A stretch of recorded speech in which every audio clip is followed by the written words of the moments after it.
Greetings, YouTube, and welcome to episode 298 of the 4,000 Question Challenge. Alrighty. What three questions should every American have to answer?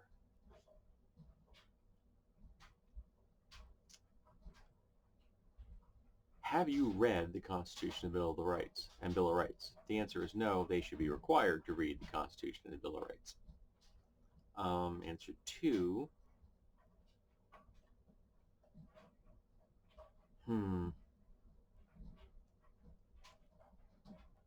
Do you believe that all people in the United States of America should experience the same human rights and civil liberties?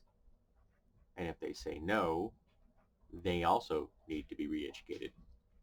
And lastly,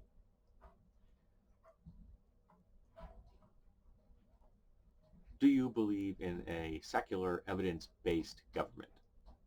There you go. And if they say no, more education. Do we really need the CIA? Well, I think we need an intelligence organization designed at gathering intelligence outside the United States of America. I think that's definitely something we need. And when I say intelligence gathering organizations, that's what I mean. Not a screw with other governments organization, not with corrupting other governments organization, not with undermining and destroying democracy in the world over, not with just screwing with nations like we have in Central and South America until we've destabilized the area so completely that now drug cartels control large swaths of people's lives. So yes, that organization should have the latest intelligence gathering technology. They should not have any weapons beyond sidearms. They should not have armed drones, for example. They should not be able to make weapon strikes against anyone. They should only be able to have sidearms, and they should only be used in self-defense. So yes, we need a CIA or something like it. We don't need the CIA how it is currently being run and used. Should animals be used in medical and scientific experiments? Well, until we have better test analogs that are non-living, and we're working on that. We're working on, tests that work on like a cellular level. So we have better things than that. We need analogs for humans to test things out. And there isn't any other options. If you'd like to have better treatments to help us live healthier and longer lives, then we've got to do those tests on something. And I consider it more ethical and moral to use animals rather than humans. What measures should be taken to save endangered species? Far more than we're currently we're engaging in.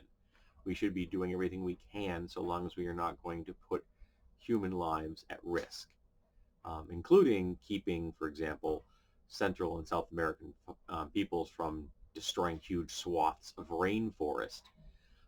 We should be doing everything in our power to stop that. The overproduction of certain kinds of monolithic plant cultures, the overgrazing of animals. Yeah, we should be doing lots of things that could help prevent endangered species from being wiped out. Pollution, of course, bush meat, going after chimps and gorillas for food, things like that. We need to stop that. Now you're going to be saying, well, people need to eat, and they do need to eat. Food is a human right. We have lots of food on this planet. We have enough food for more people than we currently have. I think we have enough food for something like 10 billion people. The problem is distribution of that food and the corruption in governments, because of capitalism, that prevents the fair distribution of that food. So the problem of hunger is human created and can be solved by humans without denuding the entire planet of life. Yes, meow, meow, meow. Do you consider yourself as being PC or fear not being PC enough? Well, just for the fact that the author is using the term PC, politically correct, makes me think that she, in fact, is not. does not consider herself to be politically correct. Now remember, politically correct was originally a term that was making a comment about governments that were requiring their citizens to be politically correct. As in, you cannot talk about certain political topics. If you do, we will come down on you, sometimes with light amounts of pressure, like you can't get certain jobs, you're not going to get tenure at schools, you're not going to get hired. And then there's more severe varieties of it where they would arrest you or kill you. And only over time did conservatives begin to apply that to liberal and progressive ideals because they wanted to link progressive and liberal ideals with those fascist style governments. But it was the fascist conservative governments that were doing it. And it was only when the conservatives here in the United States and other Western cultures adopted that term as a derisive attempt to control the language being used by liberal and progressive speakers. So this author has fallen for that. So if you are not in favor of progressive worldviews, you have a problem. And if you're couching that in the terms of being politically correct, that's one of your problems. Does the NRA reflect your views about guns? Fuck no. I believe in the Second Amendment rights. I do. I do believe in the Second Amendment. I just don't believe that citizens should have semi-automatic firearms. There are lots of other options for plinking and for hunting and for self-defense and for personal carry. You don't need semi-automatic firearms. We need reasonable gun control laws in America that we don't have at the moment. Sorry, cat here. We need to have things that make sense, and we don't have laws that make sense at all. And people just get murdered every day. Schools get shut up. You know, the only month, at the time of this filming, the only month in an 18-year time span that we haven't had a school shooting was March of 2020. Do you know why? Because all the schools were closed because of COVID-19. Think about that for a second.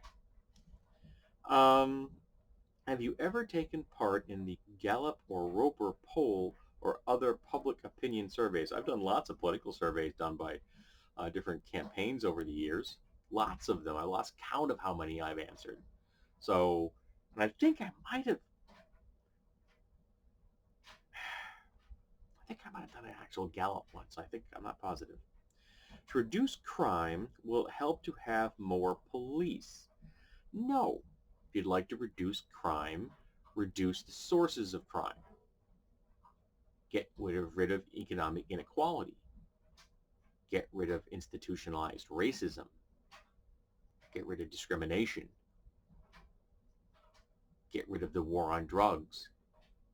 Go after the things that cause criminality, rather than say what we need is a bigger hammer. No, we don't need a bigger hammer. We need a better system so that there will be fewer criminals. Because happy, healthy people who have a functioning safety net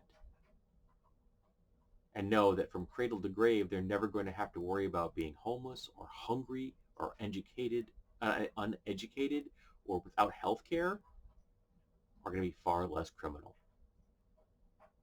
So no, police is not the answer, particularly not how we do policing in America.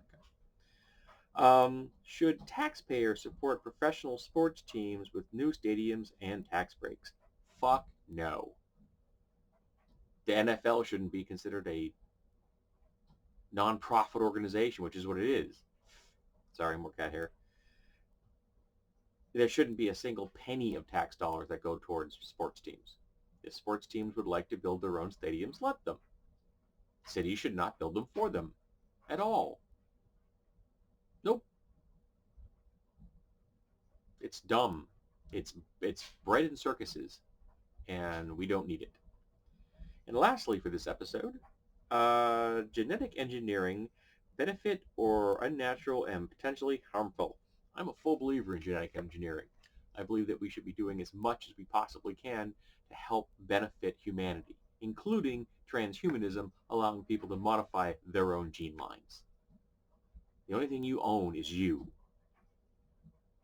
You should be able to change you anytime, any way you want to.